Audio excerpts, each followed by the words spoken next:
Je suis ravie d'accueillir Estelle Boucheron.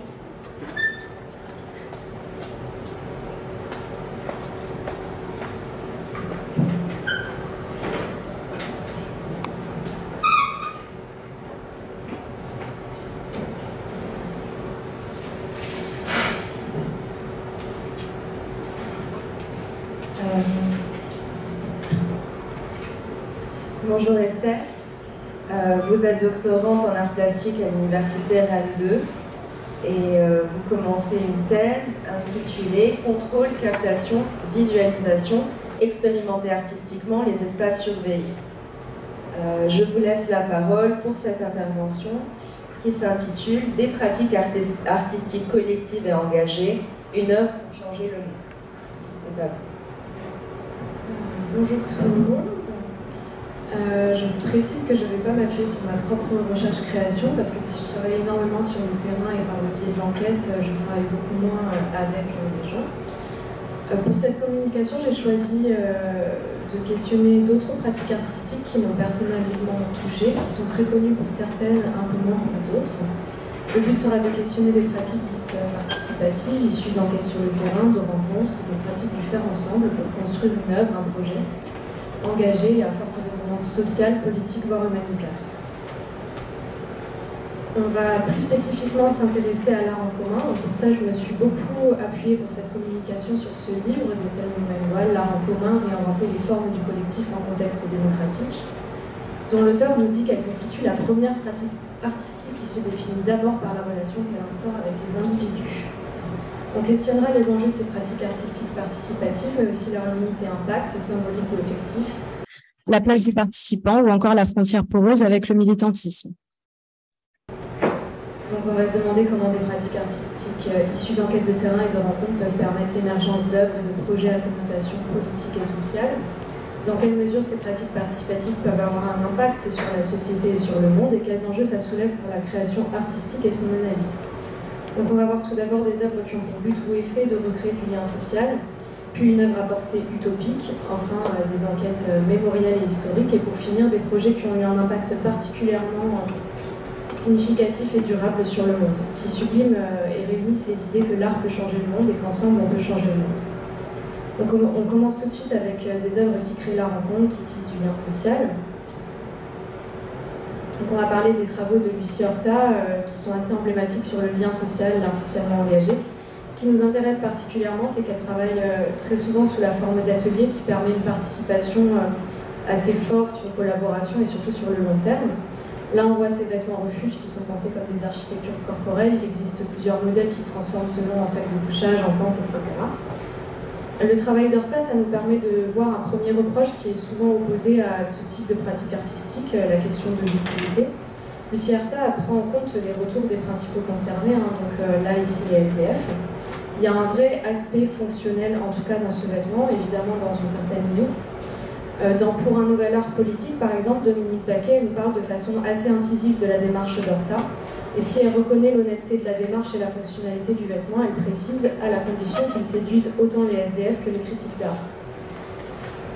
Donc là, en tout cas, pour les vêtements refuges, il y a eu par exemple un atelier de 4 mois à l'armée du salut. Baquet reconnaît quand même qu'il faut saluer la valeur tant des actions d'Horta, là où tant d'autres artistes se contentent de proximité pour le moins brève. C'est aussi quelque chose qu'Estelle Manuel met en avant dans l'art en commun, quelque chose de relativement important et qui rejoint aussi un aspect éthique. Là, c'était toujours l'œuvre de Lucie Horta, un vêtement collectif. Il y a plus d'une trentaine de pièces avec ces liens qui représentent le lien social. Celui-ci, il a été présenté à la deuxième Biennale de Johannesburg en 1997. Dans ce contexte, elle retourne dans un endroit où elle avait déjà été amenée précédemment par un ami, un foyer de femmes, une maison qui abrite des ouvrières saisonnières sans emploi, des femmes qui étaient venues des campagnes pour trouver du travail et qui finalement n'ont pas trouvé. Et elle demande des volontaires pour un atelier de vêtements collectifs.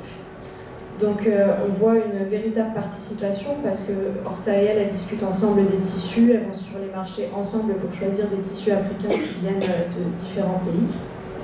Horta, elle leur enseigne les techniques de couture et d'assemblage pour fabriquer les éléments du vêtement collectif.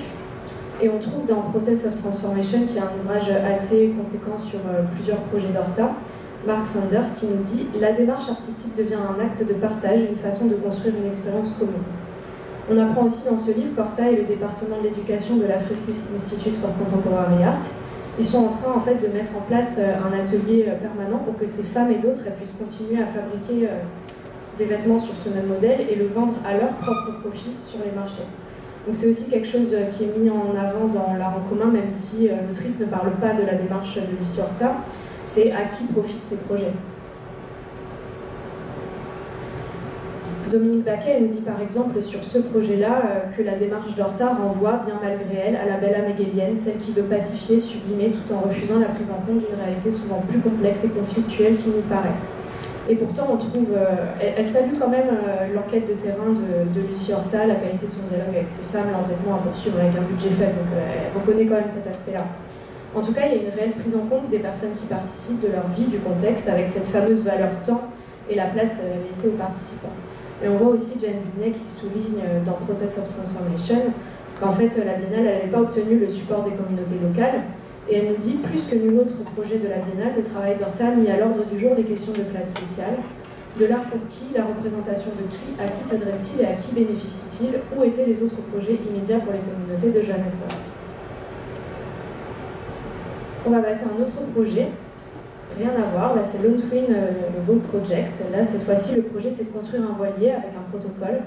Il se lance donc dans un appel à contribution par le biais de journaux, d'affiches et recherche des bouts de bois en précisant « Nous voulons quelque chose qui fasse partie de vous, quelque chose qui raconte une histoire ». Et donc là commence une véritable enquête d'archivage. Ils demandent de raconter l'histoire de ce morceau de bois que vous donnez. Ils écoutent, ils enregistrent, ils posent des questions. Tout est archivé, ils sont photographiés avec le morceau de bois, tout est numéroté, archivé soigneusement, et au total on compte quand même 1221 donations. Le but étant que ces morceaux de bois puissent composer ensuite la coque du voilier. Et ce qui nous intéresse particulièrement ici, c'est qu'en fait il y a eu mis en place avec le constructeur Mark Powell, il était possible de venir dans un hangar tous les jours de février 2011 à mai 2012 pour aider à la construction du voilier, pour juste discuter ou pour voir les avancées. Donc là, on a en place un véritable lieu d'échange, de lien entre les participants du projet. Là, il y a quelques exemples de la coque. Il y avait même une habituée, Jenny, de 70 ans, qui en parlait avec les termes « notre bateau ». Donc pour voir un petit peu comment les participants se sont réellement appropriés le projet, il y avait des personnes qui venaient régulièrement. Le bateau, il a été nommé Collective Spirit suite à un vote ouvert à tous. Et par la suite, une fois le voilier fini et une fois il a été restitué à la région et à la communauté pour que d'autres personnes puissent s'en servir ou pour que d'autres artistes puissent s'en servir. Là, on voit une image de l'atelier. Et dans l'art en commun, on trouve ce très beau passage qui résume assez bien le projet. Un objet fait de 1221 singularités individuelles mais plus grand que soi, fruit du travail de tout le monde mais n'appartenant à personne, tel est l'objet impossible qu'ont réussi à faire surgir Greg Whelan et Gary Winters, donc du duo Lone Twin. Si on s'intéresse à un projet un peu particulier qui a une portée plus utopique, on peut penser à Nowhere Island d'Alex Hartley. C'est en fait la création d'un nouvel État sur un morceau de terre détaché de l'archipel arctique et posé sur des flotteurs qui a voyagé de l'Angleterre, jusqu'à l'Angleterre à l'été 2012. Et l'île part comme ça, elle se déplace à la recherche de ses futurs citoyens.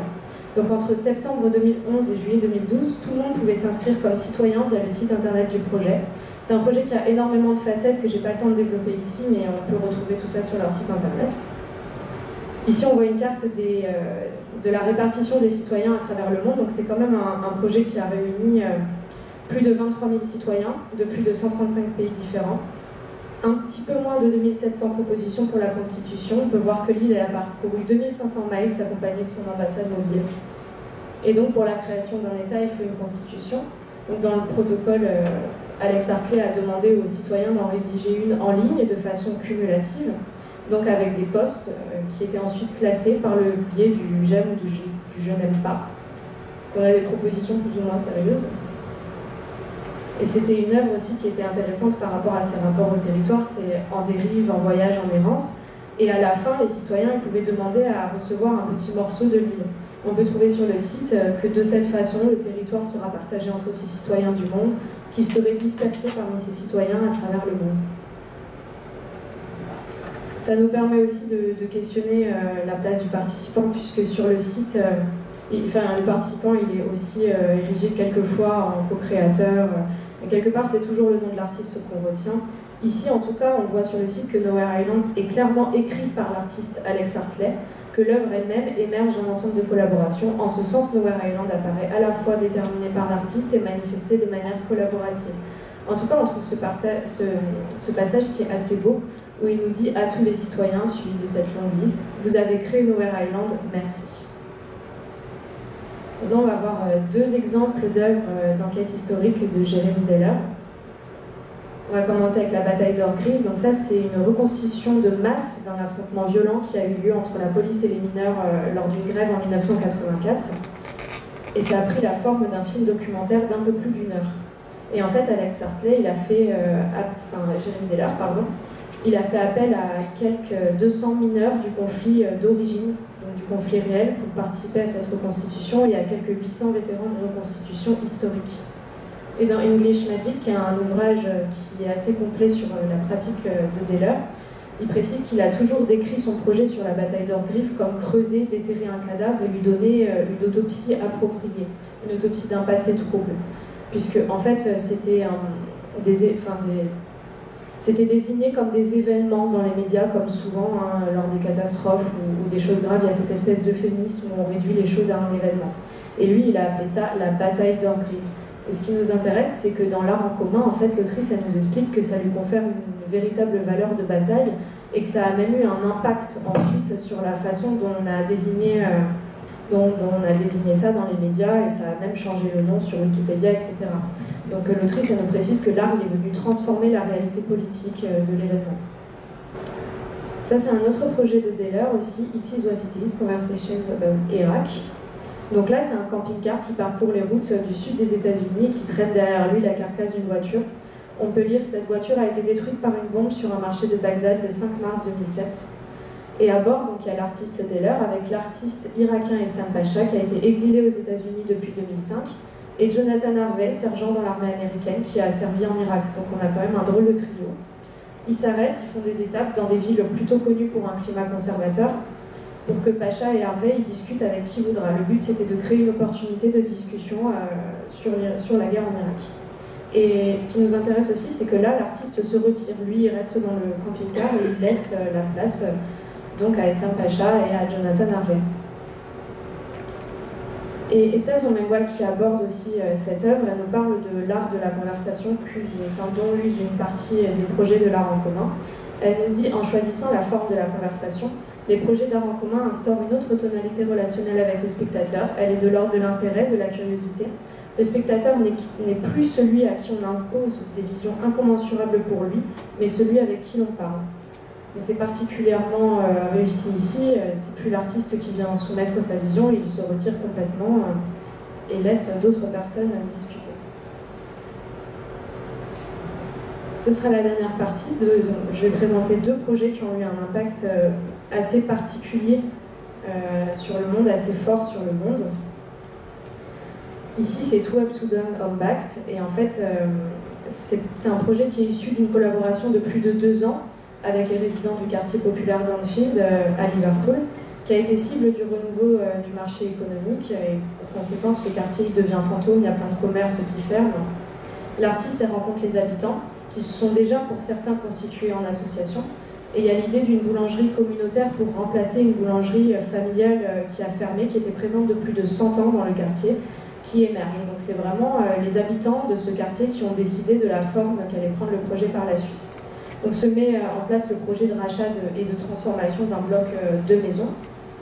Et c'est une boulangerie encore active aujourd'hui et qui est même devenue le support d'autres projets communautaires et qui est tenue par les résidents du quartier eux-mêmes. C'est aussi intéressant pour poser la question de la frontière entre le projet social, entre du militantisme et de l'art, puisqu'on pourrait se demander est-ce que c'est toujours de l'art. Selon Claire Bishop, il faudrait réintroduire dans l'art participatif le critère esthétique dans son évaluation, sinon il tendrait à se limiter à des critères éthiques. Et Estelle Zomengwal, elle nous répond en disant « Nous faisons l'hypothèse qu'il est possible de penser une qualité esthétique des œuvres à partir d'autres critères, comme la forme de la relation entre artistes et volontaires. » En tout cas, on est sur un projet qui a eu un impact pour les habitants. Pour finir, on va parler d'un projet qui se nomme Tams Year 10. Et tout part de la prison Tams C-Max qui a été ouverte en 1998 dans le sud de l'Illinois. C'était une prison de sécurité maximale conçue pour les détenus à l'isolement et dans le seul but de la privation sensorielle. Donc avec des conséquences de l'isolement, évidemment, dépression, hallucination, automutilation et voire même tentative de suicide. Au début, l'idée c'était un espèce de traitement provisoire choc pour briser les prisonniers perturbateurs et les rendre plus dociles, mais finalement ça se prolongeait indéfiniment. Donc on se lance une énorme campagne de fermeture de la prison. Là on peut voir une photographie des manifestations des familles des prisonniers. Et on a un projet qui se met en place dans le temps, qui est composé de plusieurs facettes et qui est conduit notamment par Laurie Jo Reynolds, qui elle se place dans le champ de l'art législatif, une pratique créatrice qui ne reconnaît aucune distinction entre l'art et la politique. Aux alentours de 2006, il y a un groupe d'artistes, de poètes et de musiciens de Chicago qui ont formé le Tams Poetry Committee pour échanger des lettres et des poèmes avec les prisonniers. Et ils se sont rapidement retrouvés submergés par des appels à l'aide, avec des lettres qui disaient par exemple « Et cette poésie est géniale, mais pourriez-vous s'il vous plaît dire aux gouverneurs ce qu'ils nous font ici ?» Il y avait aussi ce projet Photo Request from Solidarity en 2009 qui a été aussi lancé pour faire un petit peu de publicité à la campagne de fermeture de la prison, et où les prisonniers étaient invités à demander aux bénévoles une photographie de n'importe quoi dans le monde, que ce soit réel ou imaginaire. Donc il y a eu des demandes très diverses, ça partait d'une photo des fesses de Jennifer Lopez ou d'un membre de la famille, une mosquée, ou même une photo des bénévoles de Tams Year 10, pour voir l'importance qu'ont pris les bénévoles du projet pour certains prisonniers. Il y a des artistes qui ont du coup voyagé aux quatre coins du monde pour réaliser les photographies des souhaits des prisonniers. En 2009, ils obtiennent le soutien d'Amnesty International et du Human Rights Watch, puis sont enchaînées des démarches juridiques qui ont finalement fonctionné. Laurie Jo Reynolds répond à la question pourquoi les artistes, et elle précise qu'ils ont joué un rôle fondamental dans la fermeture de la prison. Elle nous dit « Habitués à tenter l'impossible, les artistes sont bien qualifiés pour influencer la loi et la politique ». En 2012, il y a eu cette exposition Tams Year 10 Campaign Office à Chicago. Selon elle, ça a servi de plaque tournante pour la campagne de fermeture du Supermax. Le bureau y contenait tous les dossiers éphémères de la bataille politique, qui était le site d'une campagne active. Les bénévoles travaillaient 24 heures sur 24, pendant que les visiteurs de la galerie s'arrêtaient pour observer, poser des questions, et ils pouvaient même venir s'asseoir et aider. Donc on avait vraiment ça comme une vitrine, en fait. Et finalement, en 2013, le gouverneur Pat Quinn annonce la fermeture définitive de la prison Tams C-Max. Laurie Jo Reynolds, elle nous dit « Cette campagne a nécessité l'endurance, l'engagement, voire l'obsession propre à une pratique artistique, ainsi que la foi et l'unité de centaines de personnes travaillant ensemble. » Donc ici aussi, on peut vraiment poser la question de la frontière poreuse entre l'art et l'activisme, avec le militantisme aussi, se demander si c'est toujours de l'art. Rappelons que Laurie Jo Reynolds, elle se place dans le champ de l'art législatif qui ne reconnaît aucune distinction entre l'art et la politique, et que pour Estelle Zumwalt, c'est la relation entre les artistes et les volontaires qui revêt dans l'art contemporain, dans l'art en commun, la dimension de forme artistique. En tout cas, on a la prise littérale de l'idée que l'art peut changer le monde et qu'ensemble on peut changer le monde. Pour conclure, on a vu des œuvres politiques à différentes échelles, des œuvres participatives, dans des champs différents qui s'attaquent à des problèmes ou à des questionnements différents, à chacune de ces enjeux, tant politiques qu'au niveau de la création. En tout cas, il faut rappeler que malgré les différentes limites posées par certains théoriciens, malgré les différentes portées des projets cités, chaque projet contribue en réalité à changer le monde, entre guillemets, dans la mesure où chacun tente d'en imaginer un nouveau, de créer des situations d'échange qui rapprochent les gens, des inconnus, qui créent du lien social ou qui poursuivent un idéal.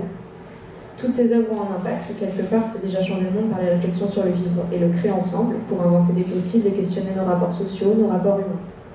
C'était des pratiques poétiques et politiques pour changer le monde, chacune à leur façon, qu'il s'agisse de jeter une bouteille à la mer ou apporter sa pierre à l'édifice.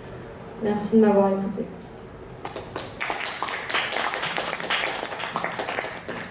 Merci beaucoup Estelle pour cette belle présentation.